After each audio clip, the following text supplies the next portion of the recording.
Afternoon, everybody, and today we will be going over Section 4 and Section 5. We will begin with infection control and infection control for the nurse or the lead. There will be staff designated to oversee infection control. We have to designate a person to be responsible for overseeing infection control. These individuals will ensure infection control, will provide education on infection prevention, training on topics, and include proper donning and doffing of PPE. The monitoring of staff on a regular basis to ensure they are adhering to infection prevention and control guidelines. The designated infection lead must maintain a line list of all persons in care and staff who are suspected or confirmed to have COVID-19. The designated infection control lead must provide education to staff, persons in care, and visitors. We have plans for infection control and infection control nurse or lead. The facility does know of any requirement to employ a nurse or have a nurse designated for any purpose. However, our facility will take the following steps under the control of the facility administrator to work towards preventing infection and instituting infection control. The staff can demonstrate competency of such skills during resident care. There must be physical distancing, hand hygiene, and frequent cleaning and disinfection of rooms and common areas. The communal and dining activities, and most importantly, isolation rooms. They have to have clean PPE placed outside the room. Signs are to be posted outside of the residence room indicating that there is an infection prevention precaution and that required PPE per CDC guidelines is required. There must be signage on proper donning and doffing of PPE posted outside the room. There must be designated medical equipment, a trash bin inside the room for used PPE, as well as meals and medications must be delivered in the room. All facility staff are wearing a face covering while on the premises. Persons in care are wearing a face covering as they are able to tolerate whenever they leave their room or around others, including whenever they leave the facility. The facility must have an adequate 30-day supply of PPE that includes face masks, respirators, gowns, gloves, and eye protection, such as face shield or goggles. The facility must have a contingency plan to address PPE supply shortages, including extended use and reuse in accordance with CDC guidelines. The PPE must be stored in a location that is readily accessible to staff and in a location of stored supplies. Disinfection protocols or control. We have to follow disinfecting protocols, and the facility will clean and disinfect frequently touched objects and surfaces used in regular household cleaning. We must handle items in the resident environment likely to have been contaminated with infectious bodily fluids in a manner to prevent transmission of infectious agents.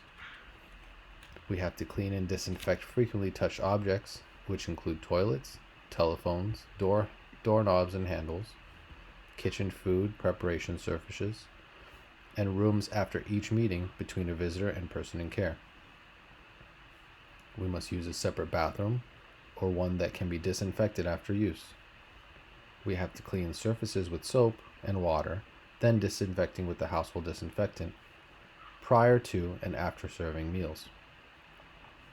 We must schedule activities with sufficient time in between those activities to allow for cleaning and disinfecting equipment, chairs, and other items. Signage and postings. We have previously discussed the signage and postings in Section 1. Meals. The facility must adopt a grab-and-go meal service to allow residents to eat meals in their rooms. That's only if in-person dining is not available. We must serve meals to all residents in their rooms.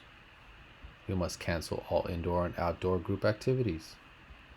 We must clean the surfaces with soap and water. Then we disinfect with a household disinfectant prior to serving meals. Room service is employed and staff brings residents' food to the residents' rooms. There must be disposable plates, napkins, and silverware that's used. the trash will be collected and disposed of properly. Medication delivery. As with meal delivery, facility may have residents come to a centrally staffed area, or one designated medication staff person must bring medication to the residents' rooms, especially to residents in isolation or quarantine. We are now going to be going into Section 5, PPE. All facility staff are to wear a face covering while on the premises. Persons in care are to wear a face covering as they are able to tolerate whenever they leave their room or are around others, including whenever they leave the facility. The facility must have an adequate 30-day supply, and the facility must have a contingency plan to address PPE supply shortages. PPE must be stored in a location that is readily accessible to staff, and there must be an employee that will oversee PPE direction.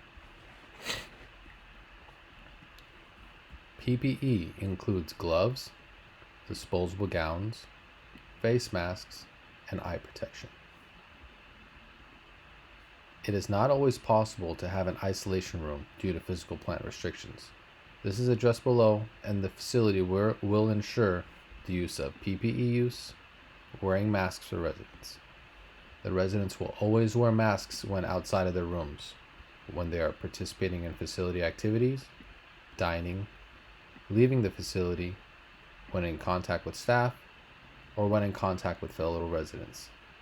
Most of all, they're going to be wearing masks when they're receiving any visitors. PPE use, wearing masks for staff. Staff will wear appropriate PPE when on the facility premises. Staff will wear masks when performing resident care to symptomatic residents or residents with possible symptoms.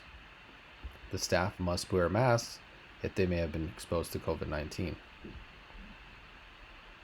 If transporting a resident to and from higher levels of care or to appointments, they must be wearing masks and proper PPE. We have to ensure any emergency relocations are conducting, using, and having sufficient PPE. There must be PPE used for a quarantined individual. There must be PPE used when using disinfectants to clean surfaces, when touching or being in contact with an exposed person's infectious secretions. I cannot stress this enough, but there must be constant cleaning for disinfecting or cleaning surfaces, especially in high-use areas. The kitchen, the dining room, activity room, living room, residence rooms, bathrooms, rails, mechanical device, and doorknobs. There must be PPE used when conducting any screening of residents or staff, when entering and or exiting the facility, and when screening possible visitors. We have to ensure visitors have PPE in their possession, as the facility is not required to provide PPE. Facility will ensure its supply of PPE is at least 30 days. You must wear a mask when emptying trash or similar containers. And you must consider the use of supplies that can be sanitized after each use or those that are disposable. PPE must be worn when encouraging families to assist facility with providing adequate PPE for immediate use. Facility may use and or attempt to have N95 filtering respirators decontaminated and reused if supplies are depleting. Facility will participate in notification survey as CDSS each week and answer questions appropriately and return the survey within the requested time frame. Isolation and self-isolation. Specific information should be provided to staff about self-isolation. Self-isolation of a COVID-19 affected staff can be done at home, provided that there is a separate bedroom, or if a bedroom must be shared with someone who is sick, staff should consider making sure that the room has good airflow by opening windows or using a fan to bring in and circulate fresh air. We must maintain 6 feet between beds if possible, sleep head to toe, put a curtain around the bed, or use a physical divider. You must use a separate bathroom or one that can be disinfected after use. You must use a face mask or cloth face covering by the infected person if there are others in the household or when healthcare or home care workers enter the house. Gloves for caregivers are used when touching or in contact with the person's infectious secretions. Appropriate cleaning supplies for disinfecting the household. When caring for residents who are in isolation or quarantine, staff should check the resident's general appearance every 4 hours or more, often by checking the resident's temperature, oxygen saturation, respiratory rate, and breathing to determine if it's fast or labor. They must check for the resident's symptoms consistent with COVID-19 to quickly detect deterioration in status, and if they need to be transferred to a higher level of care. Once again, we must reinforce hand hygiene, cleaning, disinfecting high-touch areas, requiring face coverings for staff, and the use of additional PPE when appropriate. Once again, we have to continue to physically distance. When visitation is restricted, licensees must allow for scheduled outdoor visits on the facility premises if weather permits. And where there is 6 feet or more physical distancing, all residents and visitors wear face coverings. Staff must screen visitors, and staff must clean and disinfect surfaces. The licensees must allow indoor visits on the facility premises when all the following requirements are met. Licensees must allow indoor visits on the facility premises when there have been no new transmissions of COVID-19 for the past 2 weeks. They must allow indoor visits when the facility is not experiencing staff shortages, when the facility has adequate supply of PPE and cleaning supplies, and they must allow indoor visits when, as best practice, it is recommended that they have dedicated visitation area that allows for 6 feet of social distancing. Social distancing. We must remind people to maintain social distancing, distance of 6 feet between yourself and someone who is coughing, sneezing, or has a fever. They must social distance to serve meals to all residents in their rooms, unless physical distancing is possible.